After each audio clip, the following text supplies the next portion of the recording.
रुक तो जाओ, देख मैसेज देखते हैं।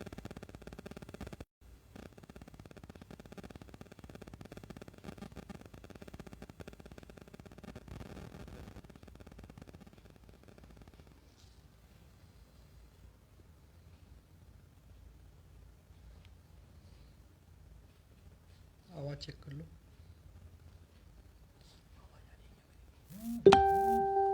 Yes you are right. नमस्कार, गुड मॉर्निंग, सुप्रभात, सत श्री अकाल, आदाब, हरिओम। क्या मैंने राजमाता अहिल्या योग केंद्र इंदौर के इस ऑफिशियल पेज पर आप सभी का हार्दिक अभिनंदन और स्वागत है। मुझे लगता है बिना किसी तकनीकी दिक्कत के आप सभी को मेरी आवाज सुनाई दे रही होगी और मेरा वीडियो भी दिख रहा होगा। ठीक है, चेक कर लेते हैं। एक मिनट रुकिए, हम इसे चेक कर लेते हैं एक बार। ठंड बहुत है मित्रों, और मुझे लगता है कि सभी लोग यहाँ पर लाइव हो चुके हैं। लाइव सेशन को शुरू करने से पहले देखिए, हम लोग भारतीय हैं चूंकि, तो मैं आपको एक छोटी सी कहानी सुनाती हूँ।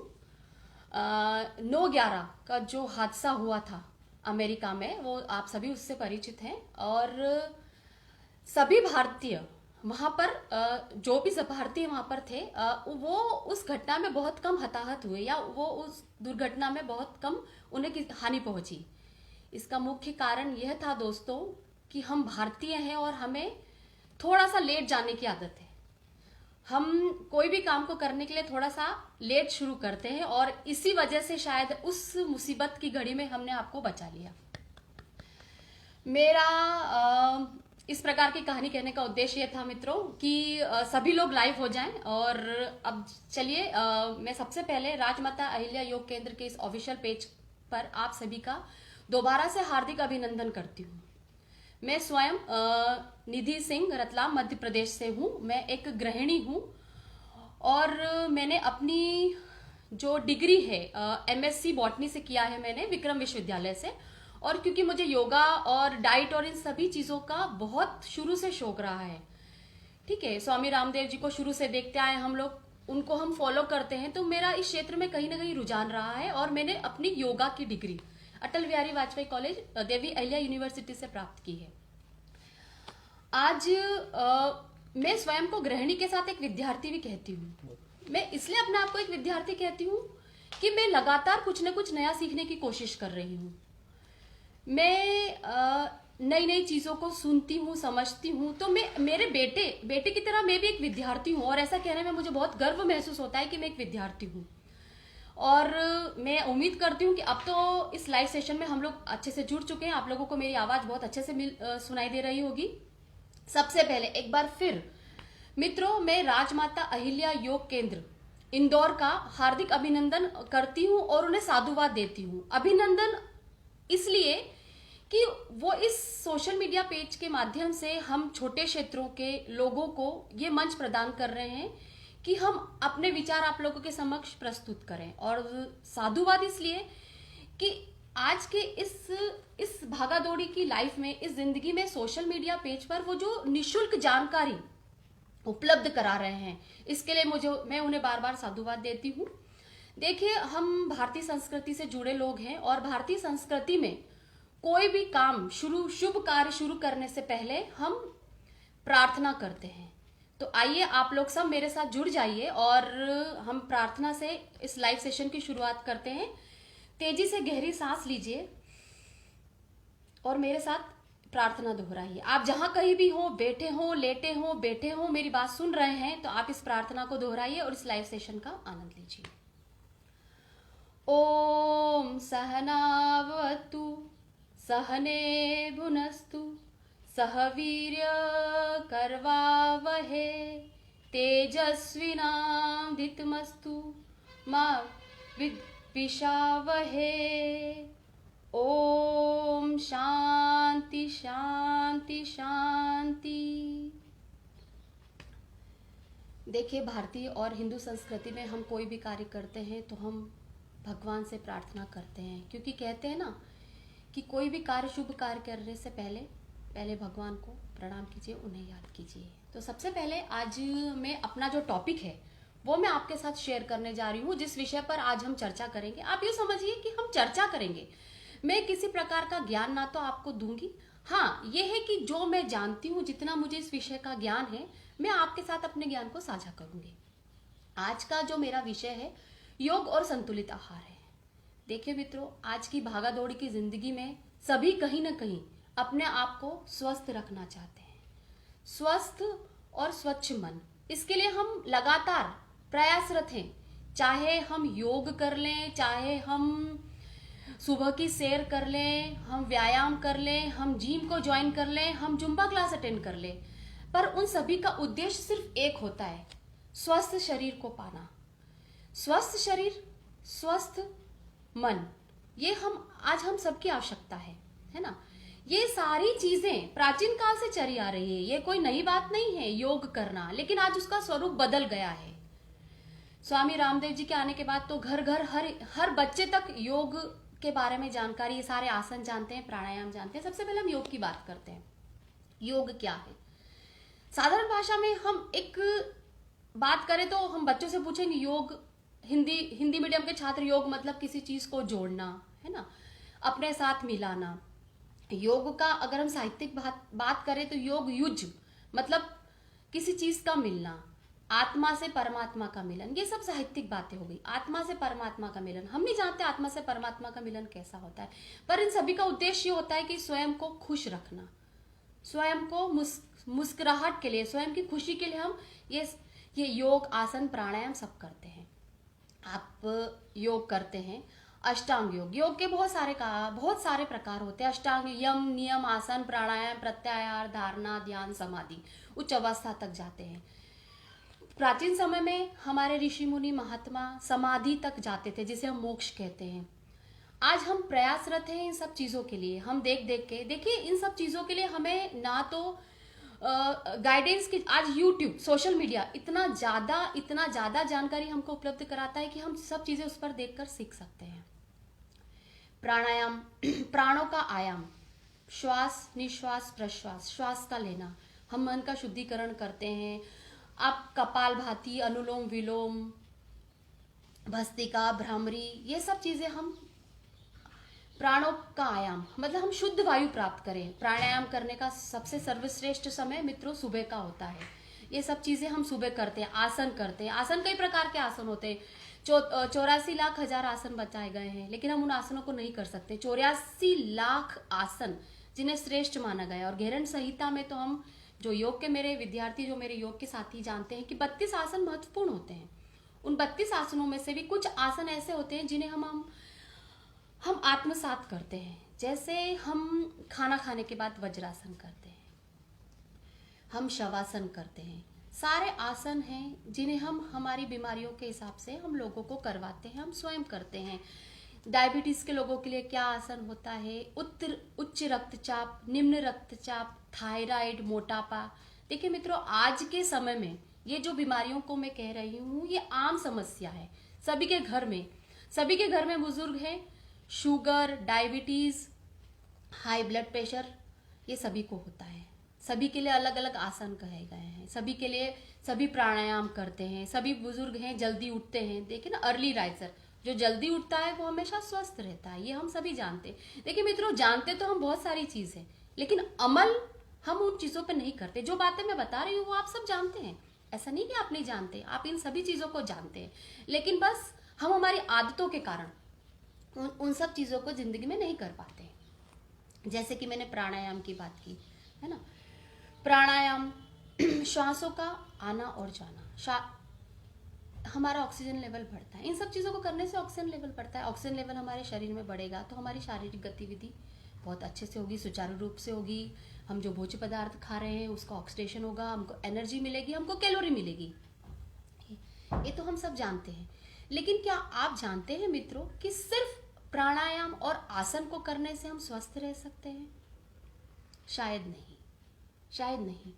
हम आसन और प्राणायाम करके हम स्वस्थ शरीर पा जाते हैं, स्वस्थ मन को पा जाते हैं, लेकिन हम पूर्ण रूप से स्वस्थ नहीं हो सकते हैं मित्रों। पूर्ण रूप से स्वस्थ होने के लिए हमारे आदतों को, हमारी जो नियमितताएं हैं उनको हमें बदलना पड़ेगा। आज के परिवेश में अधिकतर जो बीमारियां हैं जो हमें होती है, चाहे वो डायबिटीज ले लो, मोटापा ले लो, ब्लड प्रेशर की शिकायत ले लो, थायराइड ले लो, ये हमारे जीवन की अनियमितताओं के कारण आती है। अनियमितताएं क्या होती है? हमारी दिनचर्या बहुत अव्यवस्थित होती है। आजकल हम बहुत देर से सोते हैं, बहुत जल्दी नहीं उठ पाते हैं, हमारा सब काम धीरे धीरे होता है, सब काम धीरे होता है। हमारा लंच, हमारा डिनर, हमारा ब्रेकफास्ट, ये सब है, उसमें वेरिएशंस आते जाते हैं।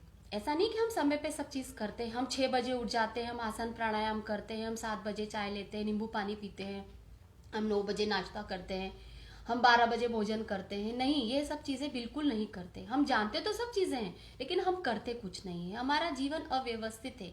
इस नियमित जीवन शैली के कारण ही तरह तरह की समस्याएं उत्पन्न हो गई। मित्रों, हम उस देश में रहते हैं जहां पर किसी चीज़ की, किसी संपदा की कोई कमी नहीं है। हम ऐसे देश में रहते हैं जहां पर हमें सूर्य का भरपूर प्रकाश मिलता है। जरूरी नहीं कि हम कोई सप्लीमेंट खाएं तभी हमें विटामिन डी मिलेगा, नहीं। विटामिन डी हमें सूर्य की रोशनी से मिलता है। क्या हम नियम से सूर्य की रोशनी लेते हैं? नहीं लेते हैं।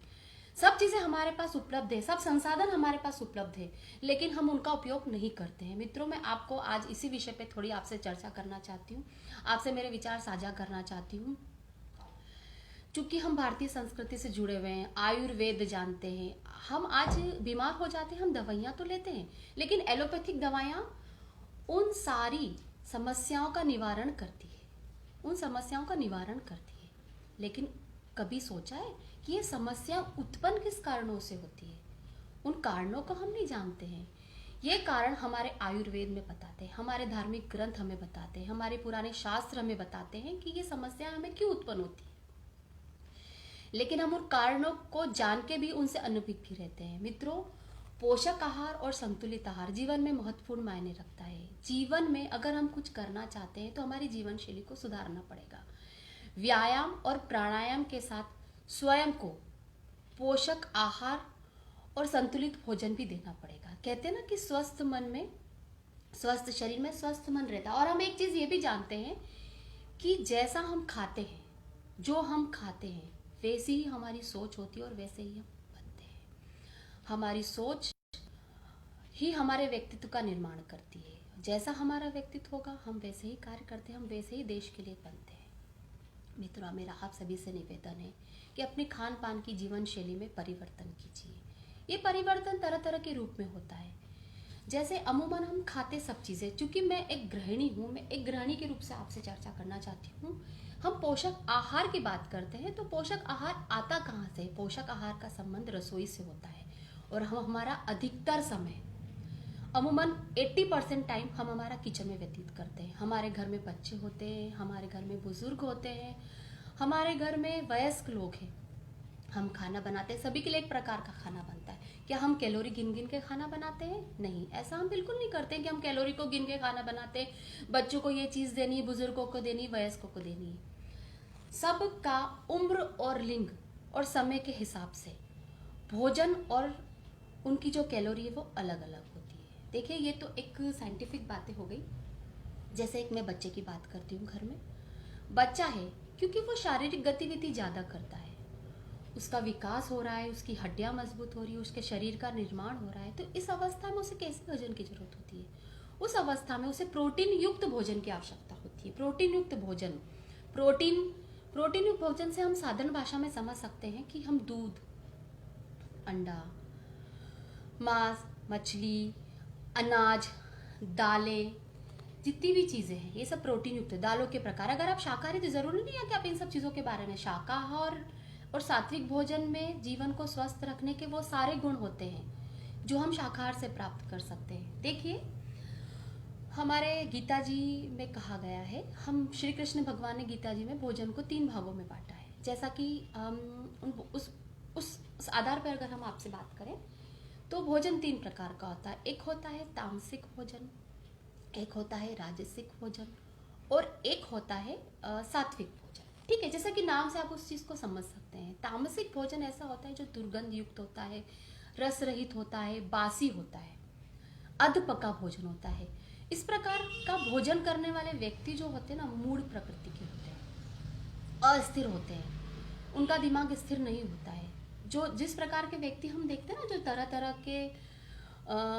तरह तरह के जो दुर्घटनाएं होती हैं, जो तरह तरह के क्राइम करते हैं, वो इस तरह के व्यक्ति होते हैं। उनका मन अस्थिर नहीं होता है, क्षण में क्या सोचता है, क्षण में क्या सोचता है। तामसिक प्रवृत्ति के लोग इस प्रकार के होते हैं क्योंकि वो ऐसा भोजन करते हैं। अगर हम राजसिक प्रवृत्ति की बात करें तो राजसी भोजन मतलब तला गुला, खट्टा, मिर्च मसाले युक्त ऐसे भोजन करने वाले व्यक्ति ना अति चंचल प्रवृत्ति के होते हैं। उन्हें जीवन में सुख चाहिए होता है, उन्हें जीवन में आनंद चाहिए होता है, और सुख आनंद के लिए बस उनका खाने का उद्देश्य मात्र यही होता है कि पेट भरना। इस प्रकार के व्यक्ति जो रहते हैं चंचल प्रवृत्ति के रहते हैं, और इस प्रकार के व्यक्ति अपने जीवन में कुछ नहीं कर पाते, आराम पसंद लोग होते हैं। अब आती है सात्विक भोजन की बारी। सात्विक भोजन इस प्रकार का भोजन जिस भोजन में सारे पोषक तत्व उपस्थित होते हैं। अब पोषक तत्व क्या होते हैं? पोषक तत्व वही होते हैं जो हमारे दैनिक जीवन में हम उपयोग करते हैं, चाहे protein, carbohydrate, fat, minerals, vitamins, पानी, ये सभी पोषक तत्व होते हैं। कहते हैं ना, हम भारतीयों की थाली जो होती है वो हरी भरी होती है, उसमें सभी चीज़ों का समावेश होता है, चाहे वो हरी हो, चाहे वो सफ़ेद हो, चाहे वो लाल हो, चाहे वो पीली हो। ठीक है, एज ए डाइटिशियन जैसे मैं आपसे बात करती हूँ हरी भरी थाली की, हरी भरी थाली तो सब चीज़ों का एक पैमाना होता है। सफ़ेद चीज़ से तात्पर्य होता है कार्बोहाइड्रेट युक्त भोजन, जैसे चावल में मिलता है, स्टार्च युक्त भोजन आलू में मिलता है। इस प्रकार का भोजन जो होता है वो हाई कैलोरी वाला होता है। कार्बोहाइड्रेट जो होता है वो हमारे शरीर को एनर्जी देता है। अगर हम कार्बोहाइड्रेट युक्त भोजन करेंगे तो हमें तुरंत एनर्जी मिल जाएगी, हमारा ग्लूकोज लेवल हाई हो जाएगा। लेकिन क्या कार्बोहाइड्रेट युक्त भोजन वृद्ध लोगों को देना चाहिए, लेकिन उसकी मात्रा कम होना चाहिए, क्योंकि उन्हें इतनी कैलोरी की, इतनी एनर्जी की आवश्यकता नहीं होती, उनका शारीरिक परिश्रम नहीं होता है। कार्बोहाइड्रेट के बाद अगर हम बात करते हैं तो हम आते हैं प्रोटीन के पर। प्रोटीन शरीर का बॉडी बिल्डिंग मटेरियल होता है, शरीर को मजबूती प्रदान करता है, शरीर की हड्डियों को बनाता है, शरीर का निर्माण करता है। तो प्रोटीन युक्त भोजन की आवश्यकता बच्चों को सबसे ज्यादा होती है। प्रोटीन युक्त भोजन की आवश्यकता गर्भवती महिलाओं को होती है। प्रोटीन युक्त भोजन की आवश्यकता शारीरिक परिश्रम करने वाले व्यक्तियों को होती है। प्रोटीन सभी चीज़ों में उपलब्ध है जो दैनिक जीवन में हम यूज़ करते हैं। सभी प्रकार की दालें, चाहे वो काली दाल हो, चाहे वो हरी दाल हो, चाहे वो पीली दाल हो, सभी प्रकार की दालों में प्रोटीन की मात्रा भरपूर मात्रा में पाई जाती है। दूध का सेवन करते हैं हम दूध का सेवन करते हैं, पर हम जानते नहीं हमें दूध का सेवन कब करना चाहिए, हमें पानी का सेवन कब करना चाहिए, हमें दूध, दही, लस्सी और छाछ का सेवन कब करना चाहिए। हमारे प्राचीन उसमें ग्रंथों में बताया गया है कि सुबह सर्वप्रथम उठ के हम अपनी शौच क्रिया से निवृत्त होकर हमें सर्वप्रथम गुनगुना पानी पीना चाहिए। जिस प्रकार नाली होती है, नाली में क्या होता है, लगातार चीजें बहती रहे, एक समय बाद वो चौक हो जाती है। ऊपर से तो हमें वो साफ दिखती है, लेकिन उसके अंदर कई प्रकार का कचरा जमा हो जाता है, मेल जमा हो जाता है। उसी प्रकार हमारा शरीर है, हम जो भी चीज खाते हैं सभी चीज नहीं बचती है, कुछ चीजें अवशिष्ट पदार्थ के रूप में हमारे शरीर में जमा होती जाती है। तो गुनगुना पानी उसका सबसे लाभदायक उपाय है। सवेरे जल्दी उठिए, प्रातःकाल अपनी नित्य क्रिया से निवृत्त होइए और गुनगुना पानी का सेवन कीजिए। आप अपनी सामर्थ्य अनुसार प्रयास करिए, धीरे धीरे उस चीज़ को बढ़ाइए। पहले आप 1 गिलास पानी पीजिए, अगर आपकी क्षमता हो 2 गिलास पीजिए, 3 गिलास पीजिए।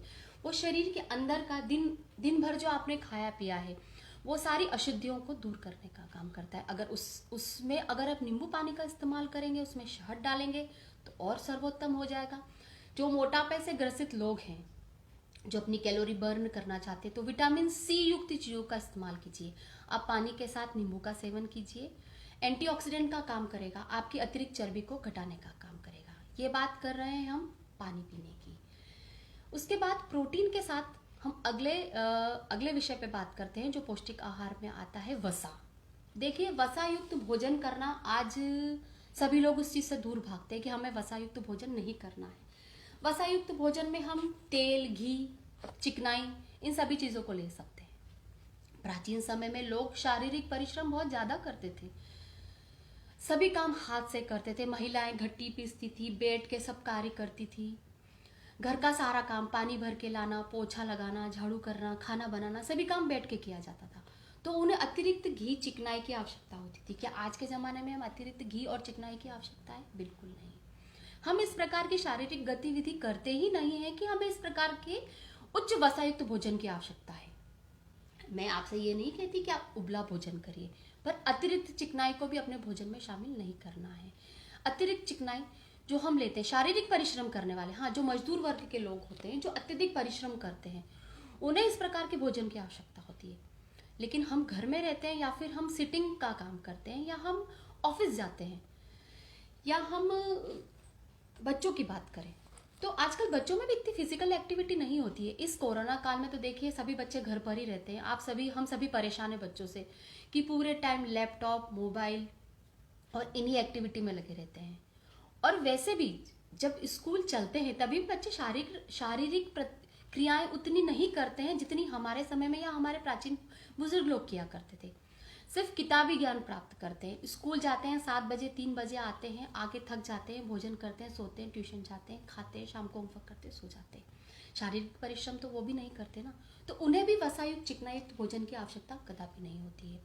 उसके बाद हम बात करें तो मिनरल्स की, विटामिन्स की। मिनरल्स और विटामिन्स जो है हरी पत्तेदार सब्जियों से, फलों से, सलाद से हमें प्राप्त होते हैं। ठीक है। विटामिन डी की बात करें, विटामिन डी हमें सूर्य की रोशनी से प्राप्त होता है। हमें किसी सप्लीमेंट की जरूरत नहीं है कि हम विटामिन डी की टेबलेट्स खाएंगे। हाँ, अगर आप में ज़्यादा डेफिशिएंसी हो गई है तो फिर ज़रूर आप टेबलेट लीजिए, वरना रोज सुबह की धूप लीजिए, 10 से 15 मिनट स्वयं को दीजिए, 10 से 15 मिनट सुबह की धूप का आनंद लीजिए। आप सुबह की धूप लीजिए, आपके हड्डियों को मजबूती मिलेगी, आपको विटामिन डी मिलेगा। देखिए, हम जिस देश में रहते हैं ना, उस देश में सूर्य की रोशनी हमें भरपूर मिलती है। कुछ देश ऐसे हैं कि वहाँ 6 महीने बिल्कुल ठंडी पड़ती है और 6 महीने गर्मी रहती है। ऐसे देश के लोगों को सूर्य की ऊर्जा नहीं मिलती। हम लोग दिवाली पे सफाई करते हैं। हम एक जनरल बात करते हैं, हम दिवाली पे सफाई करते हैं, हम दिवाली पे सामान को धूप दिखाते हैं। क्यों धूप दिखाते हैं? कीड़े मकोड़े जो भी है, अशुद्धियाँ सब दूर हो जाए, व्यवस्थित हो जाए। इसी प्रकार हमारे शरीर को भी सूर्य की रोशनी की बहुत ज़रूरत होती है। सूर्य की किरणें जिनसे हमें विटामिन डी प्राप्त होता है, हमारी हड्डियां मजबूत होती है। देखिए, आज से कुछ साल पहले तक, अभी की तो हम बात नहीं करते, आज के कुछ साल पहले की बात करें, 90s और 80s के समय की बात करें, तो बच्चे बहुत ज़्यादा कुपोषित होते थे। आपने क्वाशियोरकर और मेरेस्मस जैसे रोग पड़े होंगे, जो प्रोटीन डिजीज होती है। बच्चों को पोषण नहीं मिलता था, बच्चों को उचित पोषक आहार नहीं मिलते थे, तो बच्चे इस बीमारी से ग्रसित हो जाते थे। लेकिन आज आंगनवाड़ी से बच्चों को पोषक आहार मिलता है, और भी सप्लीमेंट है, कॉम्प्लेन है, जो हम हमारे बच्चों को दैनिक जीवन में देते हैं, पोषक आहार मिल जाता है। लेकिन जो प्राकृतिक चीज़ें हैं, जो हमें प्रकृति से मिल रही हैं, कम से कम उनका तो उपयोग करें। विटामिन डी लीजिए, सूर्य की रोशनी लीजिए, मौसमी फल खाइए। मौसमी फल से तात्पर्य जो जिस मौसम में जो फल आता है, हमें उस फल का सेवन करना चाहिए। बच्चों को इन हैबिट्स को डालिए। आजकल के बच्चे पिज़्ज़ा, बर्गर और इन सभी चीज़ों का सेवन करते हैं। मैं जनरल बात कर रही हूँ, मेरे बच्चे स्वयं, मेरे बच्चों को अगर खाने के नाम पे अगर डब्बा बंद करके होटल की कोई भी चीज़ दी जाए तो वो उन्हें बहुत खुशी होगी। उन्हें घर का खाना पसंद नहीं है। लेकिन पहले हमारे समय पे ये सारी चीज़ें नहीं होती थी। क्यों नहीं होती थी? हमारी व्यवस्थित दिनचर्या थी। हमारे माता पिता हमें समय पे जगना सिखाते थे, समय पे सोना चाहिए, समय पे खाना चाहिए, एक अनुशासन था। मित्रों, हम आज के युग में पैसा कमा रहे हैं, उन्नति कर रहे हैं, ऐशो आराम का सब सामान हमारे घर में है। हम स्वास्थ्य के लिए योगा करते हैं, प्राणायाम करते हैं, हम अच्छी चीज़ें खाते हैं, पोषक चीज़ें, लेकिन क्या हमारे जीवन में अनुशासन है? नहीं मित्रों, हमारे जीवन में अनुशासन की कमी है, और ये अनुशासन की कमी हम हमारे बच्चों में भी देख सकते हैं। बच्चों को प्रकृति से जोड़िए, बच्चों को शारीरिक व्यायाम कराइए, बच्चों को पोषक आहार के बारे में समझाइए, बच्चों को सब्जी खिलाइए, बच्चों को दाल खिलाइए। बच्चे इन सब चीज़ों से बहुत दूर भागते हैं। अमूमन बच्चे पिज़्ज़ा, बर्गर, बाहरी चीज़ें, पेस्ट्री, केक सब खाना बहुत पसंद करते हैं, चॉकलेट्स पसंद करते हैं। आप बच्चों को बोलिए लड्डू खाइए, वो लड्डू नहीं खाएगा। आप बच्चों को चॉकलेट दीजिए, बच्चे खुश हो जाएंगे। बड़ी बड़ी कंपनियां सेलिब्रेशन में चॉकलेट्स के पैकेट्स बनाती हैं, बच्चे बड़ी शौक से चॉकलेट खाते हैं। आप उन्हें चक्की खाने को दीजिए, बेसन चक्की, वो नहीं खाएंगे। दिवाली पे गुजिया बनती है, आप बच्चों को दीजिए, बच्चे बिल्कुल नहीं खाएंगे। किसी के घर जाएंगे, चॉकलेट मिलेगी ना दिवाली पे, बच्चे बड़े खुशी से खाते हैं। बच्चों ने ये आदतों में शुमार कर लिया, और इसके कहीं ना कहीं इन सब चीज़ों के दोषी हो गए। हम आधुनिकता की तरफ तो जा रहे हैं, हम आधुनिक चीजों को अपना रहे हैं, लेकिन हम हमारे बच्चों को वो संस्कार नहीं दे पा रहे हैं जो हमें मिले हुए हैं। योग प्राणायाम करने का उद्देश्य क्या है? योग और प्राणायाम करने का उद्देश्य स्वयं से जुड़िए, स्वयं को जानिए। जब तक हम स्वयं को नहीं जानेंगे, हम दूसरों को क्या सुधारेंगे? स्वयं से आत्मसात कीजिए। आप जल्दी उठिए, आपके बच्चे आपके साथ जल्दी उठेंगे। आप टीवी कम देखिए, आप मोबाइल कम चलाइए। ये जो सोशल मीडिया है ना, ये दोनों तरह से आपसे आपके लिए फायदेमंद भी है, नुकसानदायक भी है। आप उससे बहुत सारी चीजें प्राप्त कर सकते हैं। आप चाहे तो ज्ञान का भंडार है मित्रों।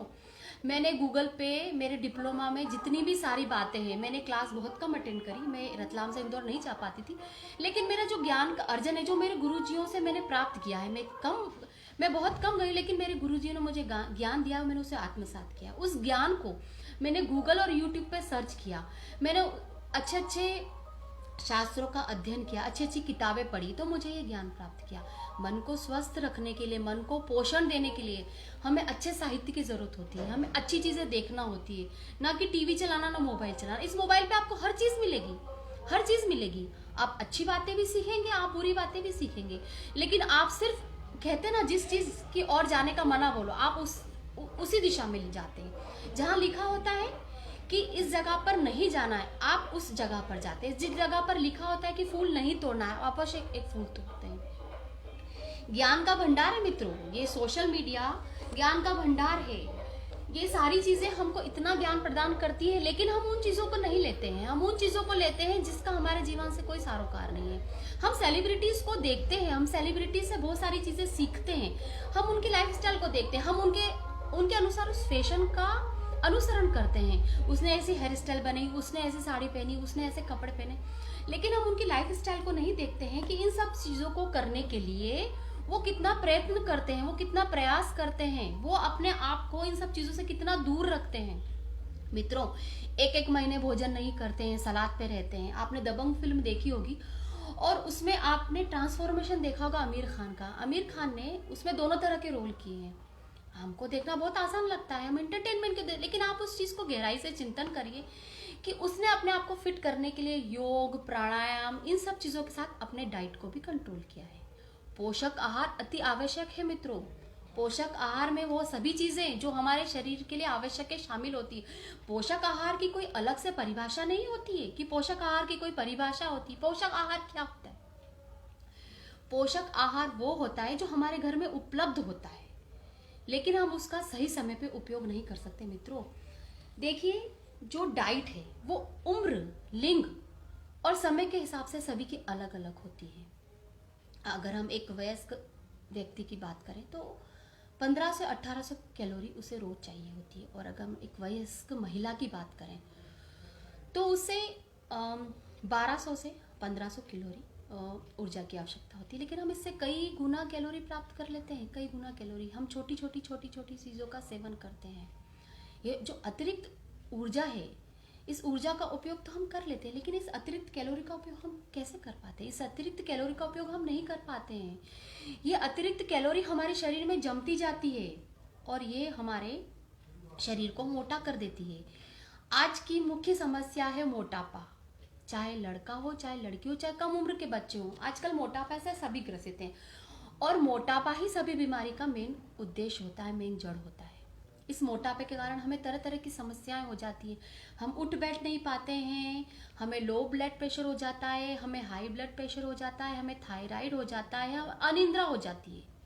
हमें जब हमारी जीवन शैली में बदलाव आएगा, हम नींद पूरी नहीं कर पाएंगे। जब हम नींद पूरी नहीं करेंगे तो हमारा मानसिक रूप से हम विचलित रहेंगे, अव्यवस्थित रहेंगे, मानसिक तनाव होगा, हम अवसाद की ओर चले जाएंगे, और धीरे धीरे इस अवसाद की ओर जाते जाते हम एक दिन स्वयं से परेशान हो जाएंगे। जो हम देखते हैं ना कि आजकल लोग आत्महत्या करते हैं, तरह तरह के घिनौने कृत्य करते हैं, वो इन सब मानसिकता से घिरे होते हैं मित्रों। जैसा अन्न हम खाते हैं, जैसा हम सोचते हैं, वही वैसा ही हम बनते हैं, वैसे ही व्यक्तित्व का निर्माण होता है मित्रों। पौष्टिक आहार में आप साबुत अनाज का प्रयोग कीजिए, आप अंकुरित का प्रयोग कीजिए। सब चीज़ें घर में उपलब्ध होती, हमें कहीं लेने जानी नहीं पड़ती है। आप अंकुरित खाइए, आप सलाद का सेवन कीजिए। बहुत सारी चीज़ें ऐसी होती है जिन्हें हम कच्चा भी खा सकते हैं सलाद के रूप में, जो मौसमी फल होते हैं। इन दिनों जो फल आता है, जो सब्जियां आती है, ये जो समय चल रहा है मित्रों, ये खान पान की दृष्टि से सर्वोत्तम समय होता है। इस समय में कई प्रकार की हरी सब्जियां आती हैं, हरी पत्तेदार सब्जियां आती हैं, जिनसे हमें विटामिन मिलते हैं, मिनरल्स मिलते हैं। उन सब्जियों का सेवन कीजिए। आप सूप के पैकेट मत लाइए, आप सूप घर पर बनाइए, बच्चों को सिखाइए, बच्चों को भी इस आदतों से जोड़िए। आप अपने बच्चों को ये बनाना सिखाइए, उनका इंटरेस्ट बढ़ेगा, उनका शौक बढ़ेगा, वो स्वयं बनाएंगे, वो अपने आप को शेफ समझेंगे। वो चीज़ें जो हम टीवी पर देखते हैं ना, हम बच्चों के लिए करिए। बच्चों को बाजार से केक पेस्ट्री मत खिलाइए, घर पे बनाइए, तो बच्चों को भी सिखाइए। देखिए मित्रों, जो सफ़ेद चीज़ें होती हैं ना, जो श्वेत होती हैं, वो दिखने में बड़ी अच्छी होती है, लेकिन वो बहुत हानिकारक होती है। सफ़ेद श्वेत चीज़ों से तात्पर्य है नमक। आप नमक मत खाइए, आप नमक का सेवन कम कीजिए। ज़्यादा नमक खाने से हाई ब्लड प्रेशर हो जाता है, तरह तरह की व्याधियाँ हो जाती है। आप सेंधा नमक का प्रयोग कीजिए। सफ़ेद चीज़ों में मैदा आता है, मैदा युक्त चीज़ें हम बहुत बहुत खाते हैं, चाहे वो बर्गर हो, चाहे पिज़्ज़ा हो, चाहे कुकीज़ हो, चाहे बिस्किट हो, जो भी मैदा युक्त चीज़ें हो। बच्चों को भी ये चीज़ें बहुत आकर्षित करती है, लेकिन इन चीज़ों से हमें अपने बच्चों को दूर रखना है।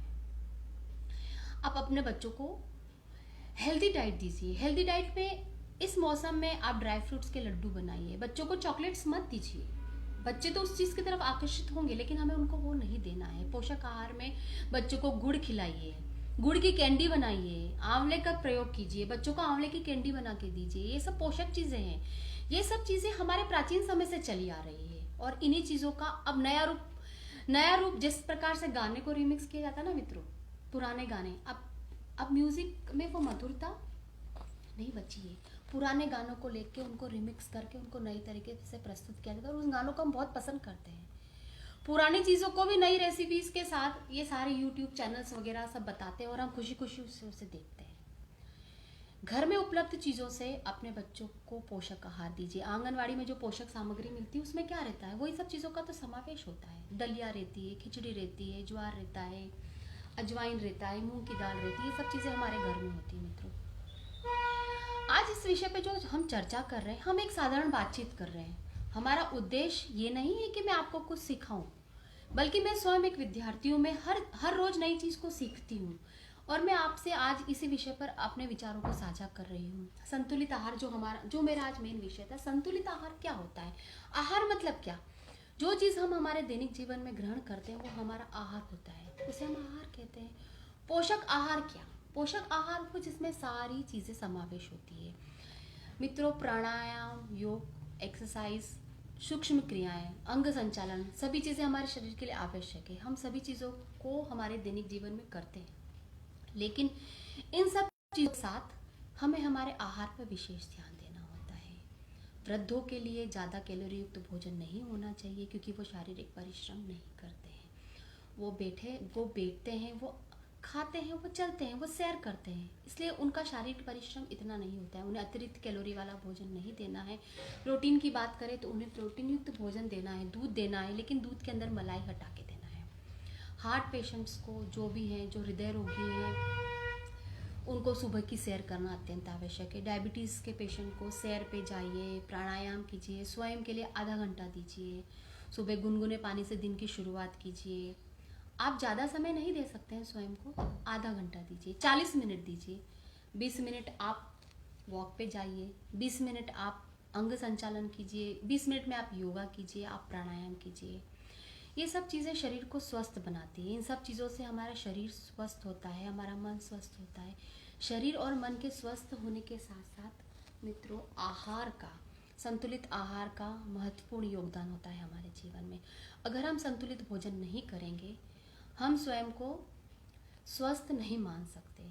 हम बीमार हैं, हमको बीमारी हो रही है, हमें थायराइड हो रहा है, हमें शुगर हो रहा है, हमें ब्लड प्रेशर हो रहा है। हम योगा कर रहे हैं, हम आसन कर रहे हैं, हम वो प्राणायाम कर रहे हैं, लेकिन उन आसनों का और प्राणायाम का हमारे शरीर पे असर नहीं होगा जब तक हम समुचित आहार का समावेश नहीं करेंगे। मित्रों, आज जो भी बातें मैं आपसे कह रही हूँ या मैं आपसे शेयर कर रही हूँ, मेरा स्वयं का अनुभव है। मैं स्वयं से सीखती हूँ, मैं मेरे गुरुजनों से सीखती हूँ, मैं यूट्यूब से सीखती हूँ, मैं सोशल मीडिया से बहुत सारी चीज़ें जो है हम सब सीखते हैं।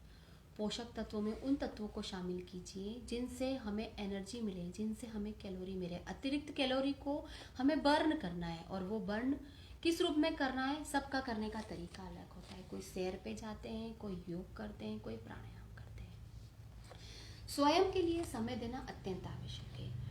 बच्चों के पोषक आहार में, बच्चे समाज का, देश का भविष्य है। बच्चों को हमें वो सब बातें सिखानी है जो हम जानते हैं पर हम मानते नहीं हैं, करते नहीं हैं।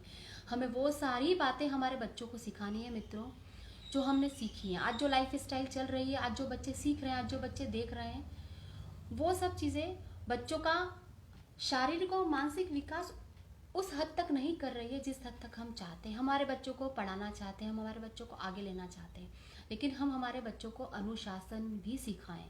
अनुशासन के साथ साथ हम बच्चों में दैनिक जीवन में जो खान पान की आदतें हैं उनमें पोषक तत्वों का समावेश करें, संतुलित आहार दें। जिस प्रकार मैंने कहा कि गीता जी में आहार के बारे में बताया गया है। 3 प्रकार के आहार होते हैं, 3 प्रकार के अन्न होते हैं, 3 प्रकार का भोजन होता है, तामसिक, राजसिक और जिसे हम सात्विक बोलते हैं। जैसा भोजन हम करते हैं, जैसा हम सोचते हैं, वैसे ही हमारे विचार बनते हैं, वैसे ही हमारी सोच होती है, वैसे ही हमारे व्यक्तित्व का निर्माण होता है, और वैसा ही हम समाज के लिए कर पाते हैं, वैसा ही हम देश के लिए कर पाते हैं।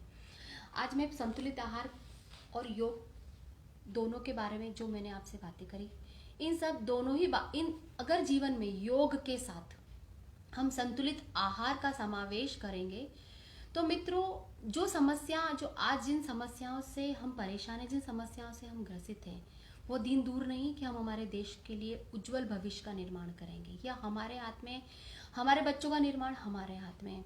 हम हमारे एक गृहिणी होने के नाते मैं जानती हूँ कि घर में बच्चों की आवश्यकताएं क्या है, बुजुर्गों की आवश्यकता क्या है, मेरी स्वयं की आवश्यकता क्या है।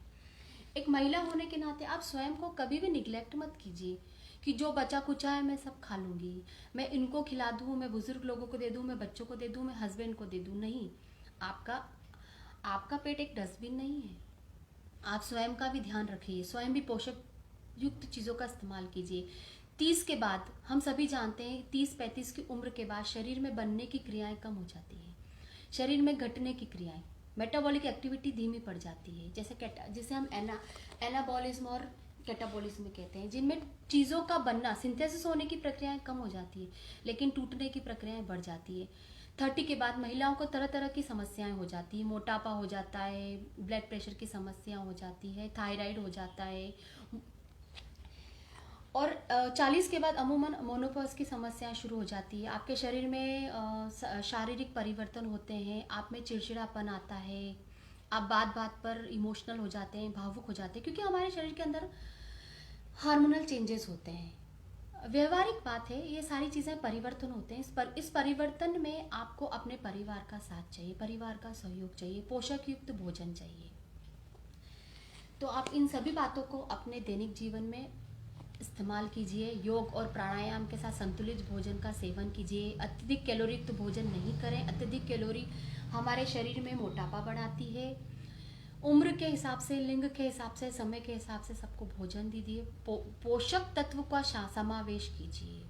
तरीदार भोजन कम कीजिए। फैट और तेली युक्त जो भोजन है शरीर में मोटापा बढ़ाता है, इसे कम कीजिए, क्योंकि इन्हीं के कारण आपको ब्लड प्रेशर की समस्याएं होती है, रक्तचाप बढ़ता है आपका, आप दवाइयाँ खाते हैं, हम दवाई खाते हैं, हमारा जीवन सिर्फ दवाइयों के ऊपर निर्भर हो जाता है। जब वो चीज़ें प्राकृतिक रूप से लीजिए जिनसे हम हमारे शरीर को स्वस्थ और निरोगी रख सकते हैं। मित्रों, आज मैं राजमाता अहिल्या योग केंद्र इंदौर, जिन्होंने मुझे ये मंच प्रदान किया और मैंने आपसे ये सारी बातें करी, मैंने अपने अनुभव आपसे शेयर किए, जो ज्ञान मैंने प्राप्त किया मेरे गुरुजी से, अटल बिहारी वाजपेयी से मैंने योग में जो डिग्री ली है, उससे जो भी मैंने ज्ञान प्राप्त किया है योग का, वो मैंने आपसे शेयर किया। योग के बारे में आप सभी जानते हैं, प्राणायाम के बारे में आप सभी जानते हैं, लेकिन करने का उचित समय क्या होता है यह हमें पता नहीं होता है। किसी मार्गदर्शक की उपस्थिति में भी कोई क्रियाएं कीजिए, प्राणायाम कीजिए, ये सब चीज़ें हमारे दैनिक जीवन में अत्यंत आवश्यक है। आप जल्दी उठिए। आप सेलिब्रिटीज़ को जिस प्रकार से एडमायर करते हैं ना कि उनके कपड़े, उनकी लाइफस्टाइल देख के हम अत्यंत खुश होते हैं। उनको हम अपने जैसा, हम स्वयं को वैसा ढालने की कोशिश कीजिए। तो उनके जैसे डाइट चार्ट बनाइए, डाइट प्लान बनाइए। सोशल मीडिया पे सब चीज़ें उपलब्ध हैं, उस हिसाब से अपने लाइफस्टाइल को मेंटेन कीजिए। स्वयं को स्वस्थ और निरोगी रखना है तो कुछ चीज़ों से दूरी बनानी होगी। मीठे से दूरी बना के रखिए, अत्यधिक कैलोरी युक्त भोजन नहीं लीजिए, चॉकलेट का सेवन नहीं करेंगे, केक, पेस्ट्री, पास्ता, इन सब चीज़ों से अपने बच्चों को दूर रखिए। बच्चों में जो हमारी भारतीय संस्कृति में जो हमने बातें सीखी है, हमारी जो भारतीय थाली होती है हरी भरी, बच्चों के लिए रंग बिरंगी थालियाँ लाइए, उन्हें भोजन को तरह तरह से सजा के उन्हें बच्चों को सर्व कीजिए। बच्चे इस प्रकार का पोषक आहार लेंगे। कोई भी मनमोहक चीज देख के बच्चे आकर्षित होते हैं, ऐसी थाली बनाइए, बच्चों को इस तरह का भोजन कराइए, बुजुर्गों का ध्यान रखिए, स्वयं स्वस्थ रहिए। मैं एक बार फिर मित्रों, आप सभी इस लाइव सेशन में जो लोग जुड़े हुए हैं, आप लोगों से बात करके, चर्चा करके मुझे बहुत अच्छा लगा। ये जो हमने बातें करी हैं, ये जो आज मैंने अपने विचार आपके साथ साझा किए हैं, मुझे बड़ा अच्छा लगा कि इस ठंडी के मौसम में हम लोग सब इस सेशन में जुड़े। मैंने जो बातें बताई हैं 99% आप सभी लोग जानते हैं। मैंने कोई नई बात नहीं बताई है, कि मैंने रॉकेट साइंस आप लोग के सामने प्रस्तुत नहीं किया है कि मैं बहुत कुछ नई बात आपके साथ शेयर करूँ। ये बातें आप सभी जानते हैं, लेकिन बस क्योंकि हम थोड़े से आलसी हैं, हमारे आलस्य को आलस्य को हमारे दैनिक जीवन में हमारी गतिविधियों को इस तरह से कीजिए कि हम योग और प्राणायाम के साथ साथ स्वयं को शारीरिक रूप से स्वस्थ रखें, मानसिक रूप से स्वस्थ रखें। बच्चों को आप मेडिटेशन सिखाइए, बच्चों को ध्यान सिखाइए, बच्चों को ताड़ासन करवाइए। इसमें ध्यान के साथ साथ बच्चों में बच्चे आत्म केंद्रित होते हैं, बच्चों का मनोबल बढ़ता है। आप भोजन करने के बाद वज्रासन रोज कीजिए। भोजन जैसे हम भोजन लेते हैं तो हमारा एक दिनचर्या निर्धारित कीजिए कि इस वक्त हमें उठना है, इस वक्त हमें गर्म पानी से दिन की शुरुआत करनी है, 9 बजे तक हमें नाश्ता कर लेना है। नाश्ते में हमें कार्बोहाइड्रेट और प्रोटीन युक्त चीज़ों को शामिल करना है, जिससे हमें कैलोरी भी मिलेगी, एनर्जी भी मिलेगी और हमारे शरीर की क्रिया सुचारू रूप से चलेगी। भोजन का एक निश्चित समय कीजिए, रात के भोजन का एक समय निर्धारित कीजिए, समय पे उठिए, अर्ली राइजर बनिए, जल्दी उठिए। देखिए, अगर आप जल्दी उठते हैं ना तो आपकी सारी समस्याएं, जब आप उगते सूरज को देखते हो ना, तो जो एनर्जी मिलती है, जो ऊर्जा मिलती है ना, जो मन जो प्रफुल्लित होता है, वो ऊर्जा आपको कहीं नहीं मिलेगी। आप लेट उठिए और आप जल्दी उठिए।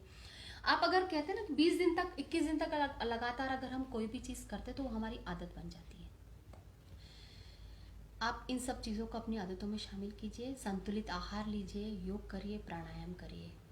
और इन सब चीज़ों के साथ आज का सेशन, मुझे लगता है कि आज का जो सेशन है वो अब आपसे विराम लेना चाहिए, क्योंकि कहने को तो बहुत बातें हैं और आपसे बात करके मुझे बहुत अच्छा लगा। मैंने आपके विचार मेरे जो विचार थे मैंने आपके समक्ष प्रस्तुत किए हैं। अब थोड़ा सा विराम लेना पड़ेगा और मैं आप सभी मित्रों का जो लाइव सेशन में मेरे साथ जुड़े हुए हैं सभी का अभिवादन करती हूँ, सभी का अभिनंदन करती हूँ। और राजमाता अहिल्या योग केंद्र का, जिन्होंने मुझे ये मंच प्रदान किया। देखिए, मेरे जैसे कितने ही लोग हैं छोटे छोटे शहरों में जो ये सब चीज़ें जानते हैं, पर उन्हें एक मंच नहीं मिलता है। आज मुझे इस सोशल मीडिया के माध्यम से RAY के इंदौर के इस ऑफिशियल पेज पर अपने विचार आपके समक्ष प्रस्तुत करने का मौका मिला है। मैं चाहती हूँ कि आपको मेरे साथ जुड़ के अच्छा लगा होगा और मुझे स्वयं को भी बहुत अच्छा लगा। मैं आपका दिल से आभार और अभिनंदन व्यक्त करती हूँ। आप सभी का धन्यवाद। हम फिर इसी सोशल मीडिया के पेज पर दोबारा मिलेंगे नई समस्याओं के साथ में, नए विचारों के साथ में। तब तक के लिए धन्यवाद। आप सभी का हार्दिक अभिनंदन।